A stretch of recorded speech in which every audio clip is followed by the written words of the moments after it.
Dégustation littéraire.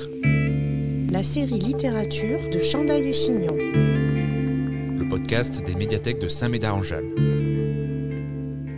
Raphaël Lorca, vous êtes le 6e invité de la saison 4 des dégustations littéraires cheminées ensemble des médiathèques de Saint-Médard-en-Jalles. À cette occasion, vous avez accepté de répondre à quelques questions pour notre podcast Chandail et Chignon. Écoute,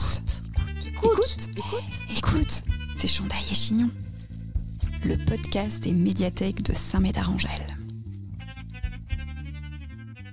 Raphaël Lorca, vous êtes originaire de Saint-Pierre-et-Miquelon. Vous avez vécu vos 18 premières années.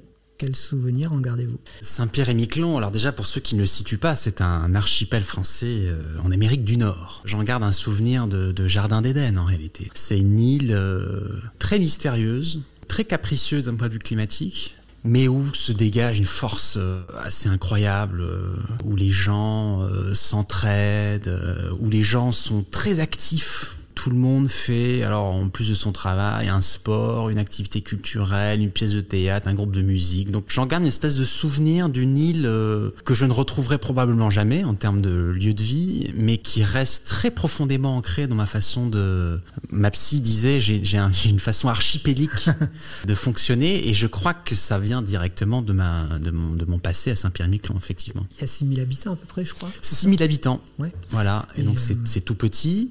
Et puis c'est une île, c'est-à-dire qu'on ne peut pas prendre la voiture, rouler 2 heures et atterrir dans une grande ville, c'est-à-dire que c'est clos sur elle-même, et donc ça donne un certain nombre de caractéristiques très intéressantes. Ouais. Et que faut-il absolument aller voir si on est de passage sur cette île ? Beaucoup de choses. Alors déjà, tout dépend de savoir si vous venez l'hiver avec 3 mètres de neige ou l'été avec la brume. Voilà, c'est fromage ou dessert.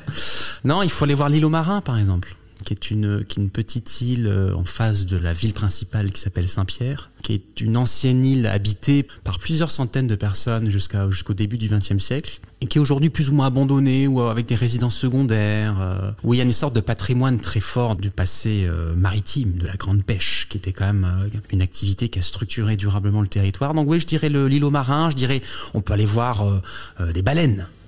Sur la mer, on peut faire des très belles balades tout le long de l'isthme de 25 km qui rejoint le 2e village de Miquelon, à une île qui est inhabitée, qui s'appelle l'Anglade. Bon, il y a beaucoup de choses à faire, voilà, je ne peux qu'inviter les gens à y aller. Alors, qu'avez-vous pensé de la proposition politique récente qui a placé Saint-Pierre-et-Miquelon dans la lumière ? Bon, alors déjà, le mauvais communicant dirait il n'y a pas de mauvais buzz. C'est-à-dire que le fait d'en parler est déjà une très bonne chose. Bon, en l'occurrence, ça a été extrêmement mal reçu et mal accueilli à Saint-Pierre-et-Miquelon, évidemment, comme une forme d'insulte, où au fond, on serait un territoire français, mais pas tout à fait comme les autres, ce qui nous autoriserait à nous voir déporter les indésirables, tel que le disait Laurent Wauquiez. Et surtout, il a eu, justement, je parlais de la météo, une phrase très insultante sur le 5 degrés de moyenne sur l'année, parce que le raisonnement était quand même assez dingue. Oui. Il disait, alors d'une part, pourquoi ils envoient là-bas ? Parce qu'ils sont hors de l'espace Schengen, bon, on comprend. Mais d'autre part, surtout, c'est un territoire tellement hostile que les OQTF réfléchiront à 2 fois avant d'éventuellement être emprisonnés là-bas. Bon, moi j'ai été très en colère, à titre personnel. Très en colère parce que on voit bien la combine, on voit bien le contexte politique dans lequel ça s'inscrivait, c'est-à-dire une lutte de pouvoir pour la conquête du Parti des Républicains, qui n'en a malheureusement plus que le nom. C'est-à-dire que il me semblait qu'au-delà de l'exemple Saint-Pierre-et-Miquelon, qui m'est très cher et auquel je suis très attaché, c'était le énième exemple d'une franchissement d'une ligne rouge. Oui. Alors les jaunes, les rouges, les écarlates, les violettes, on ne sait pas trop, mais en tout cas, c'est-à-dire que cette question de la bonne tenue du débat politique et du débat public, en l'occurrence, voilà, on est dans une forme de polarisation, c'est un énième exemple de ça, et à ce titre-là, en tant que citoyen, j'ai été très inquiet par ce type de proposition. Alors, vous êtes communicant et essayiste, c'est pour ça qu'on se rencontre ce soir, mais vous êtes également co-directeur de l'Observatoire Marques imaginaires de consommation et politique à la Fondation Jean Jaurès.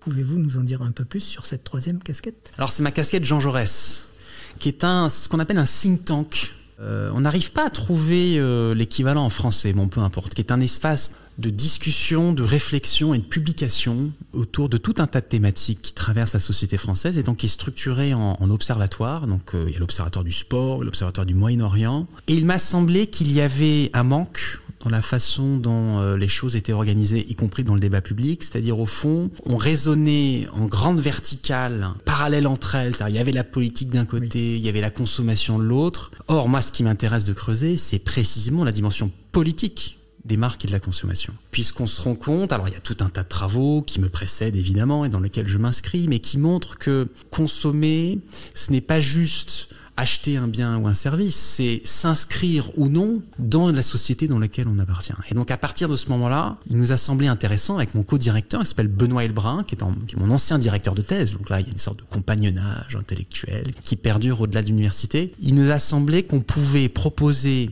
une sorte de grille de lecture sur tout un tas de phénomènes politiques très contemporains. J'en prends 2 exemples, les gilets jaunes et les émeutes urbaines, sous l'aune par exemple de cette question de la consommation, où Benoît Helbrun, je le cite à ce propos-là, a beaucoup écrit sur le fait d'avoir une frustration consommatoire dans la société. C'est-à-dire, au fond, quand on construit l'idée qu'il y a un certain nombre de produits et de services qu'on ne peut pas ne pas avoir, le fait de durablement en écarter une partie de la population crée ce qu'il appelle lui une cocotte minute consommatoire et qui finit à un moment donné par exploser. Bon, ce n'est qu'un exemple. Et donc, ce qui est intéressant, c'est que j'ai une casquette cette fois-ci plus d'éditeur. Je vais à la rencontre ou à la recherche d'experts, d'enseignants, de professionnels, d'étudiants parfois même quand ils sont très très bons, ou de doctorants. C'est-à-dire, au fond, nourrissez-nous en notes, en analyse, en enquête.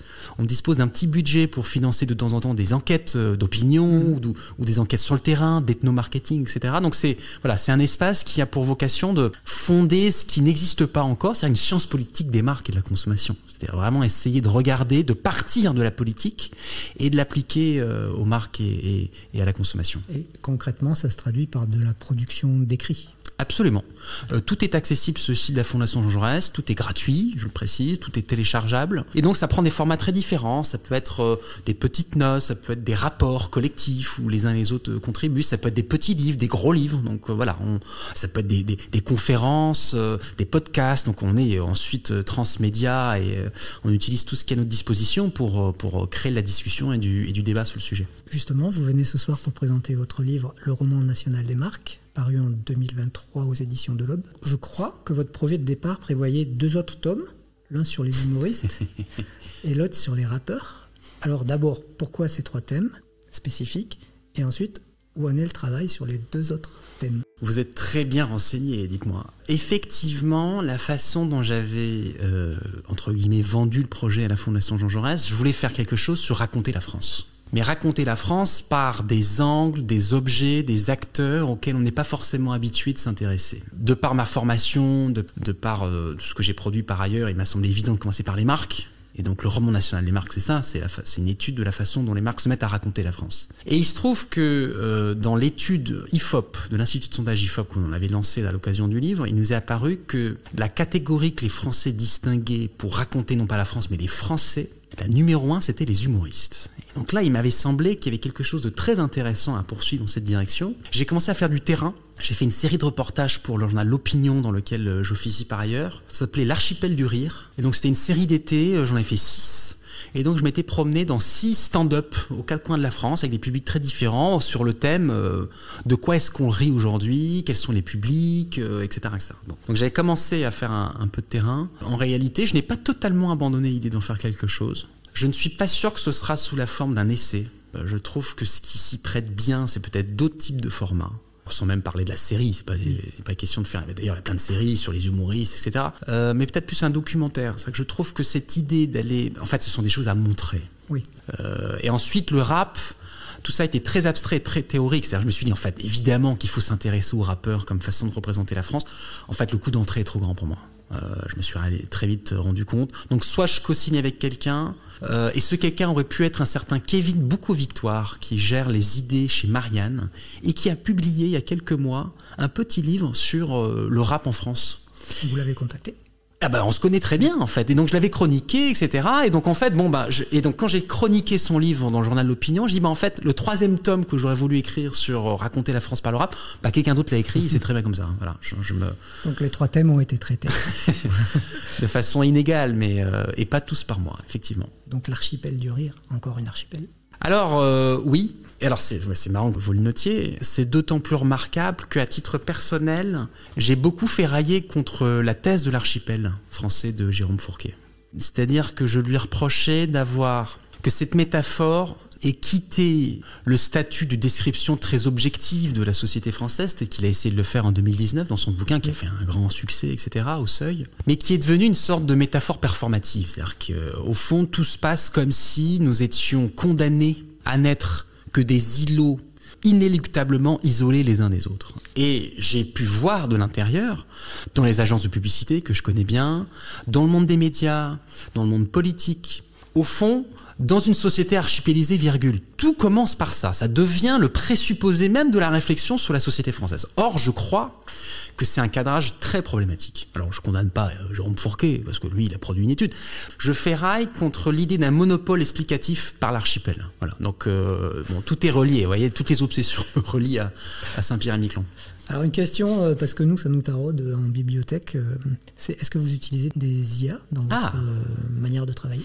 Ah, c'est très intéressant comme question. Jusqu'il y a 1 mois, non. Tout ça me semblait de la science-fiction totale.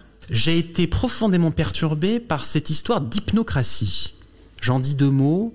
Hypnocratie, c'est un concept qu'avait lancé le journal en ligne, le média en ligne, Le Grand Continent, en disant que ça venait d'un philosophe hongkongais, un certain monsieur Xun.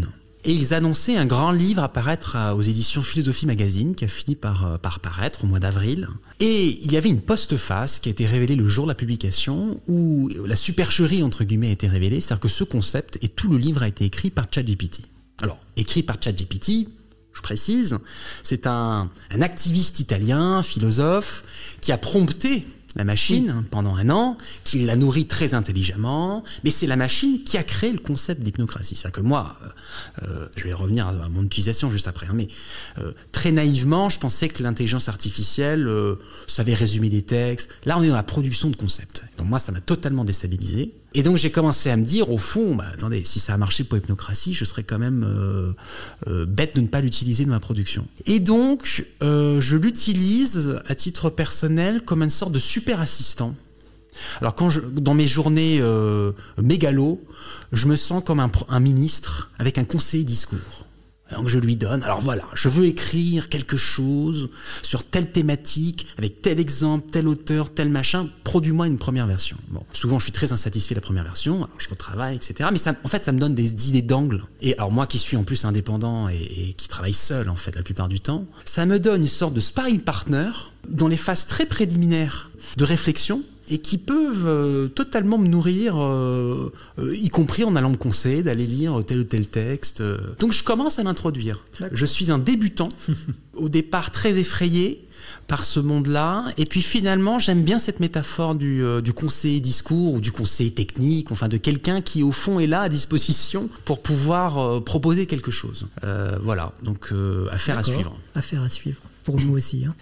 On est dans une bibliothèque, donc y a-t-il dans votre parcours personnel ou professionnel un souvenir particulier lié aux bibliothèques ? Alors bon, chronologiquement il y a celle de Saint-Pierre-et-Miquelon, il n'y en a pas beaucoup, il y en a une.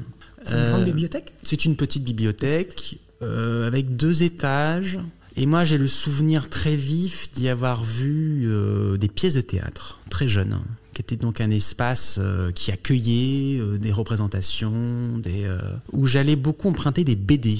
J'ai un passé de lecteur de BD. Je dis passé parce que je n'en lis quasiment plus. Et c'était quasiment exclusivement par la bibliothèque. Bon, ça, c'était la période, enfant. La période adolescente, moi, j'ai beaucoup fréquenté la bibliothèque du Centre Pompidou, avec des horaires très extensifs, où je finissais très tard, j'y allais très tôt, je faisais la queue, qui était davantage un espace de travail. J'utilisais très peu les ressources documentaires. Et là, il se trouve que je suis installé à Bologne, en Italie, depuis bientôt 1 an. Et il y a une grande bibliothèque qui donne sur la Piazza Maggiore, qui est absolument sublime, architecturalement d'abord, mais qui est un espèce de lieu de vie absolument extraordinaire, où se côtoient, alors on dirait une caricature, mais pour le coup c'est vraiment ce que je vois tous les jours, à la fois les livreurs, Deliveroo qui viennent brancher leur téléphone, les personnes âgées qui viennent lire le journal, les étudiants qui préparent les concours, des badauds, il y a un très bon restaurant à l'intérieur qui viennent juste déjeuner. Dans la bibliothèque. Alors c'est une espèce de grande halle dans laquelle une bibliothèque est implantée partout. Donc c'est un espace très intéressant, très lumineux. Moi, dans ma façon d'écrire, je suis très en recherche d'espaces où il y a de la lumière. À Paris, je travaille beaucoup dans les cafés pour cette raison-là. Peut-être que j'ai pas les bons plans de bibliothèque très lumineuses, mais en tout cas à Bologne, voilà, j'ai cette bibliothèque qui est un espace où je me réfugie très souvent. Et pourquoi Bologne ? Alors pourquoi Bologne ? Moi, je vis à Paris depuis 10 ans. J'ai d'abord ressenti le besoin de m'extraire de cette ville qui me dévore, qui est une ville avec beaucoup d'énergie, qui en donne beaucoup mais qui en demande beaucoup. Et ça a correspondu à un moment où j'ai eu envie d'explorer d'autres choses.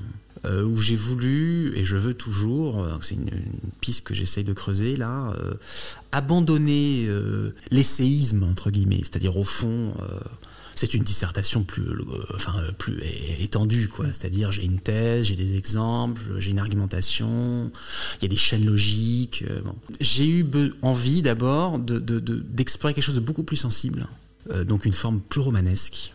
Et je me suis senti incapable de le faire dans mon rythme entre 2 rendez-vous, entre 2 expos. Enfin, Paris est très enthousiasmant, mais moi vraiment, j'ai le sentiment que ce n'était pas du tout cet espace-là et cette ville-là. Bon, donc j'ai voulu m'enfuir de Paris. Donc la première raison, c'est ça. Avec ma compagne, on s'est dit, quitte à s'enfuir, autant s'enfuir dans un pays où on pourrait vivre une dolce vita. Et donc ça a été d'abord l'Italie, qui est en plus un pays voisin qui me permet de faire des allers-retours en train sans trop de difficultés. Alors c'est très long, mais ça se fait. Et ensuite, coup de cœur pour Bologne, qui est une ville très rebelle, qui est vraiment, alors si on remonte à la construction des cités-États, il y a une relation très conflictuelle avec Florence, bien sûr, avec le Vatican, qui est une ville très indépendante, très violente.